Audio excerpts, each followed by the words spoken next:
உதாரணமாக கல்வித்துறையே இருக்குது. இந்த மகாவிஷ்ணு மாதிரி ஆளுங்களெல்லாம் எப்படி கொண்டு உள்ள பேச வச்சாங்க, என்ன இதெல்லாம் பல விஷயங்கள் இருக்கு இல்லையா? ஸோ இதெல்லாம் வந்து அதுக்குன்னு அன்பில் மகேஷ் பொய்யாமொழி அவங்க மாற்றுவாங்கன்னு சொல்ல முடியாது. அவர் அதான் நான் கேட்க வந்தேன், நீங்களே அவர் பரமசிவன் கழுத்து பாம்பு மாதிரி இருக்கார். அவரை ஒன்றும் பண்ண முடியாது வச்சுக்கோங்க. அவர் வந்து ரொம்ப வேண்டியவராக இருக்கார். அதனால் அவர் மேலெலாம் அவங்க கை வைப்பாங்களா தெரியாது. வேணால் இலாக்கா வேணால் மாற்றலாமே தவிர அவர் மந்திரி சபையிலேருந்து நீக்குவாங்கன்னு சொல்ல முடியாது. ஆனால் இன்னும் வந்து ஒரு பெரிய கான்ட்ரவர்சி திமுக கவர்மெண்ட்டுக்கு ஒரு கரும்புள்ளியாக தான் இந்த மகாவிஷ்ணு விஷயம் இருக்கிறத நம்ம பார்க்குறோம். ஸோ இந்த மாதிரி வந்து இப்போ நேரு வந்து ஒரு விஷயத்தை பேசினார் கொஞ்ச நாளைக்கு முன்னாடி. அது வந்து ஒரு பெரிய கான்ட்ரவர்சி ஆச்சு.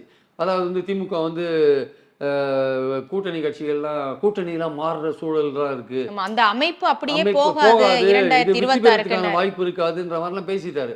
அப்போ இப்போ இருக்கிற கூட்டணி சரியில்லையான்ற ஒரு கேள்வியெல்லாம் வருது இல்லையா? அப்புறம் அது அவரே வந்து 2 நாள் கட்சி மாற்றியா நான் அப்படி சொல்ல, நான் சொல்ல தவறாக புரிஞ்சுட்டாரு.